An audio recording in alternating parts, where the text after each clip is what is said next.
نحمدہ و نصلی علی رسولہ الکریم اما بعد۔ اسٹیج پہ بیٹھے ہوئے علماء کرام، معزز سامعین، عزیز نوجوانوں اور میری ماں اور بہن، اس جلسے کے انعقاد کا مقصد صرف دو ہے کہ مسلمانوں کا تعلق صحابہ سے مضبوط تر ہو جائے، اور دوسرا مقصد یہ ہے کہ اللہ کے کلام سے ان کی زبان بھی تر و تازہ رہے، ان کے قلوب بھی منور ہوتے رہیں۔ اور اس 10 روز میں اسی دو موضوع پر بات ہوئی کہ جو کچھ غلط فہمی پیدا کی گئی ہے امت میں، اس کو دور کیا جائے، اس کو سمجھایا جائے۔ الحمدللہ اس میں علماء کامیاب بھی ہیں، اور صحابہ کی جو عظمت دل میں ہونی چاہیے وہ بھی مسلمانوں کے دلوں میں، آپ حضرات کے دلوں میں ان علماء کے بیانات سے وہ بڑھی۔ اللہ کی ذات سے امید ہے کہ وہ نسل در نسل بڑھتی ہی رہے گی انشاءاللہ تعالی۔ اور قرآن سے تعلق کے سلسلے میں اگر کوئی بات نہ ہوتی تو حفاظ کرام کے دستار بندی یہ تو خود ہی بڑی گواہ ہے، اور ایک دو نہیں، اتنے زیادہ حافظ جن کی دستار بندی ہوئی ہے، یہ خود آپ کے سامنے ہوئی ہے، یہ تو سب گواہ اس بات کے ہیں کہ ان کو قرآن سے تعلق ہے، ان کے گھر والوں کو تعلق ہے، اور مجمع جو دیکھ رہا ہے ان کو بھی تعلق ہے۔ تو میں نے بھی سوچا تھا کہ اسی دو بات پر مختصراً کچھ بات کروں گا، مگر اللہ جزا خیر دے، بالکل دل سے کہتا ہوں کہ حضرت مولانا نے جس انداز سے بھی بیان کیا ہے اس کا تصور بھی میں نہیں کر سکتا تھا۔ مختصر بھی ہے، جامع بھی ہے، معنی بھی ہے، ہر اعتبار سے مدلل بھی ہے۔ دونوں بات کو حضرت نے بہت ہی اچھے انداز سے، بالکل جو دل و دماغ میں اترتے ہی جا رہا تھا، نہ معلوم کتنے کے آنکھوں میں آنسو آ گئے، اور اچھی طرح مولانا نے دل و دماغ میں اتار دیا کہ صحابہ کی عظمت کیا ہے، قرآن کے سے تعلق کیا ہے۔ اگر میں یوں کہوں تو غلط بھی نہیں ہے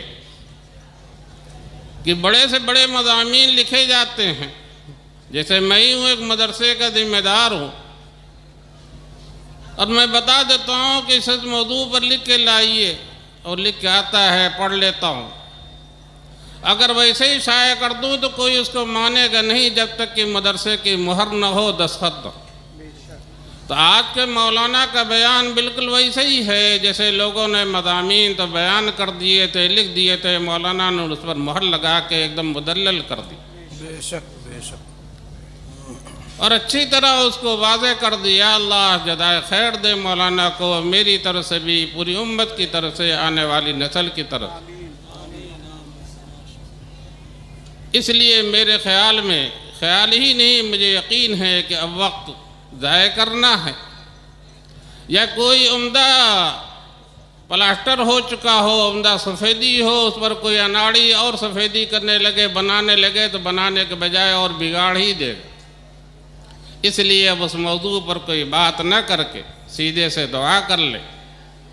آئیے ہم سب دعا کر لیں کہ جو مقصد ہے، جس مقصد کے لیے ہم لوگوں نے محنت کی ہے، جمع ہوئی ہے، اللہ اس مقصد میں ہمیں کامیابی اور استقامت بھی نصیب فرمائے، اور یہ پیغام ہم اپنے آنے والی نسل تک پہنچانے میں کامیاب رہیں۔ بسم اللہ الرحمن الرحیم، لا الہ الا اللہ الحلیم الکریم، والحمد للہ رب العرش العظیم، وصلی اللہ علی النبی الکریم، لا الہ الا انت سبحانک انی کنت من الظالمین، ربنا ظلمنا انفسنا وإن لم تغفر لنا وترحمنا لنکونن من الخاسرین۔ اے اللہ ہم سب کے گناہوں کو معاف فرما، ہم سب کے ساتھ عافیت کا معاملہ فرما، اے اللہ عافیت کا معاملہ فرما، اے اللہ ہمارے ہر کام میں عافیت آسانی کا معاملہ فرما۔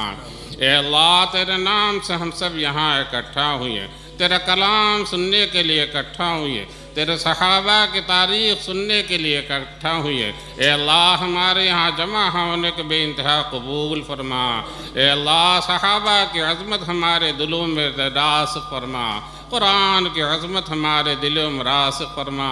اے اللہ قرآن سے تعلق نصیب فرما، اس کی تلاوت کی توفیق نصیب فرما، اے اللہ اس کی تلاوت کی توفیق نصیب فرما۔ اے اللہ قرآن ہمارے گھروں میں پڑھا جائے، ہم اپنی آل اولاد کو پڑھائیں، ہماری آل اولاد آگے آنے والی اولاد کو پڑھاتی رہے۔ اے اللہ تا قیام قیامت یہ سلسلہ ہماری نسلوں میں چلتا رہے۔ اے اللہ یہ سلسلہ ہمارے نسلوں میں چلتا رہے۔ اے اللہ ہمارے گھروں میں تیرا کلام پڑھا جائے، تیرے سامنے سجدہ کیا جائے، تیرا نام لیا جائے۔ اے اللہ ہمارا کوئی ایسا گھر نہ ہو اے اللہ جس میں تیرا نام نہ لیا جائے، تیرے سامنے سجدہ کرنے والے نہ ہو۔ اے اللہ ایسی منحوسیت سے ہم سب کی حفاظت فرما، ہم سب کی حفاظت فرما۔ اے اللہ بے انتہا حفاظت فرما۔ اے اللہ قرآن کی تلاوت سے ہمارے دلوں کو معمور فرما، ہماری زبان کو مزیر فرما۔ اے اللہ اٹھتے بیٹھتے قرآن کی تلاوت ہم کرتے رہیں، اے اللہ اٹھتے بیٹھتے ہم قرآن پڑھتے رہیں۔ اے اللہ اپنے صحابہ کے تابعین کی تابعین کی اسی طریقے سے عام مسلمانوں کی محبت دلوں میں راسخ فرما۔ اگر کوئی صحابہ پہ حملہ کرے اے اللہ اس کے بھرپور دفاع کی توفیق نصیب فرما، بھرپور دفاع کی توفیق نصیب فرما۔ اے اللہ بس بھرپور دفاع کی توفیق نصیب فرما۔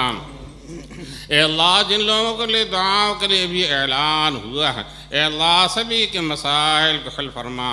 اے اللہ اس مجمع میں نہ معلوم کیسے کیسے لوگ ہیں جن کے مسائل ہیں، جن کے مشکلات ہیں، اے اللہ دوسرے سے کہہ بھی نہیں پاتے۔ اے اللہ سبھی کے مسائل کو آسانی سے حل فرما دے، اے اللہ سبھی کا آسانی سے حل فرما دے۔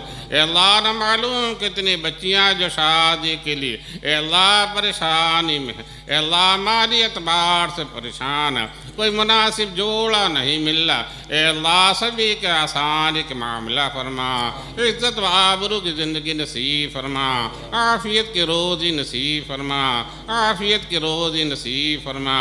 اے اللہ جن لوگوں نے دعاؤں کے لیے کہا یا لکھا یا ان کا ہم پر حق، ہمارے ان کے مقاصد حسنہ میں کامیابی نصیب فرما۔ اے اللہ جلسے کے انعقاد کے سلسلے میں جن لوگوں نے محنت کی، جنہوں نے مالی امداد کی، جنہوں نے مشورے دیے، اے اللہ سبھی کی محنت کو قبول فرما، سبھی کے مال کو قبول فرما۔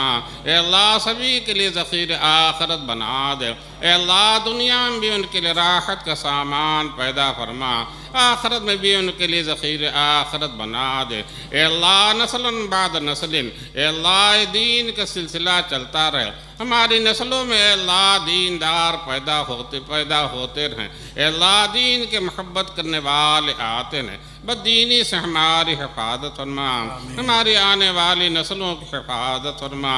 اے اللہ ہر طرح سے حفاظت فرما۔ اے اللہ اس مدرسے کو دن دونی رات چوگنی ترقی عطا فرما۔ اے اللہ ہر قسم کے شرور فتن سے اس کی حفاظت فرماتا رہا، ہر قسم کے شرور فتن سے اس کی حفاظت فرماتا رہا۔ اے اللہ جو علماء کرام آئے ہیں اے اللہ سفر کر کے آئے ہیں، اے اللہ مشکلات جھیل کے آئے ہیں، اے اللہ تو انہیں نعم البدل عطا فرما۔ اے اللہ ان کے اسفار کو قبول فرما، ان کے اسفار کو قبول فرما، ان کے خدمات کو قبول فرما، انہیں اخلاص کی دولت سے مالا مال فرما، اپنا تعلق شدید نصیب فرما، اپنی محبت نصیب فرما، اپنی محبت نصیب فرما۔ اے اللہ محض اپنے فضل کرم سے ہم سب کی دعاؤں قبول فرما، ہم سب کی دعاؤں قبول فرما، ہم سب کی دعاؤں دعاؤں قبول فرما۔ اے اللہ اس مجمع میں جتنے لوگ ہاتھ اٹھائے ہوئے ہیں اے اللہ کسی کو بھی محروم نہ فرما، کسی کو محروم نہ فرما۔ اے اللہ ہم تو بہت جلد باز ہیں، اے اللہ ذرا بھی تکلیف بردار نہیں کر سکتے، اے اللہ تو ہمیں امتحان میں نہ ڈال، ہمارے مسائل کو جل جل حل فرما دے، اے اللہ جل جل حل فرما دے۔ اے اللہ اگر تو نے ہے اللہ کوئی وقت مقرر کر دیا تو ہم تعجیل کی وجہ سے مایوس ہو جاتے ہیں، ہم بددل ہو جاتے ہیں، اے اللہ ہمیں ہمارے اندھیرے چھا جاتے ہیں، اے اللہ ایسی تاخیر سے ہماری حفاظت فرما۔ اللہم انا نسألک تعجیل عافیتی، اے اللہ عافیت کی تعجیل کی ہم تجھ سے درخواست کرتے ہیں، اے اللہ بے انتہا درخواست کرتے ہیں، اے اللہ محض اپنے فضل کرم سے ہم سب کی دعاؤں قبول فرما۔ صلی اللہ علیہ نبی الکریم برحمتک یا ارحم الراحمین۔